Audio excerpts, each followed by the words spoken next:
Bonjour à tous, ici Julien Petit. Fan de voitures, bienvenue sur ma chaîne. Restez avec moi, on va aborder notre sujet du jour sans plus tarder.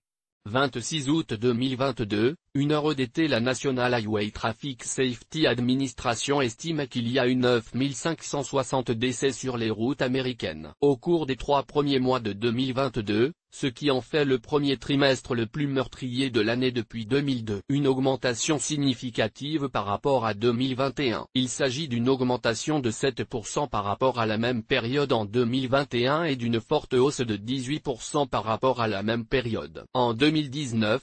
Selon le rapport de la NHTSA, l'agence souligne que l'augmentation du nombre de personnes sur les routes y contribue. Selon la Federal Highway Administration, les kilomètres parcourus par les véhicules ont augmenté d'environ 5,6% au cours des 3 premiers mois de 2022, pour atteindre environ 40,2 milliards de kilomètres. Lorsque la vie quotidienne s'est arrêtée en mars 2020, les comportements à risque ont grimpé en flèche et les décès sur la route ont augmenté, a déclaré Steve Cliff, administrateur de la NHTSA. Nous espérions que ces tendances se limiteraient à 2020, mais ce n'est malheureusement pas le cas. Par conséquent, les taux de mortalité estimés par million de kilomètres parcourus ont augmenté. Les chiffres pour 2021 et 2022 restent des projections statistiques, car les données réelles pour 2021 ne seront pas disponibles avant la fin de l'année, mais même en tant que projection, la conclusion est plutôt sombre. Les routes américaines sont les plus meurtrières depuis des années, et il semble que nous fassions marche arrière en matière de sécurité routière. La Californie et l'Arizona font exception. Les données varient d'une région à l'autre.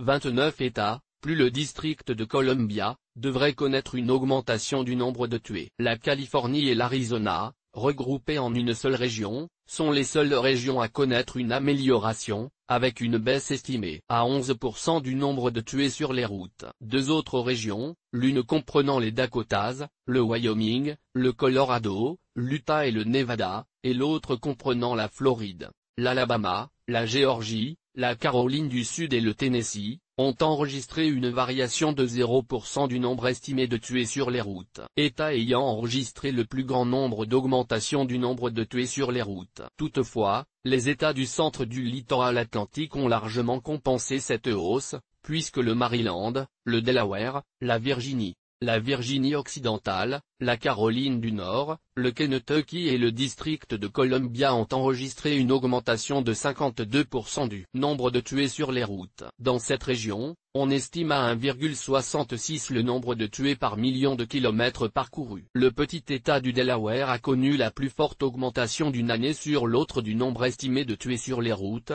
soit 163,2%, mais il faut garder à l'esprit qu'il s'agit d'une augmentation de 19 tués au premier trimestre 2021, contre 50 au premier trimestre 2022. Au début de l'année, le secrétaire d'État au transport, Pete Buttigieg, a déclaré que le gouvernement fédéral offrirait aux collectivités locales jusqu'à 5 milliards de dollars pour les infrastructures et d'autres mesures visant à freiner l'augmentation du nombre de tués sur les autoroutes. Le rapport de la NHTSA ne donne pas plus de détails sur les modes de transport ou autres, mais la conclusion après 3 années d'augmentation du nombre de morts sur les routes devrait être claire: soyez prudents et n'alourdissez pas les statistiques. Conduisez avec une extrême prudence.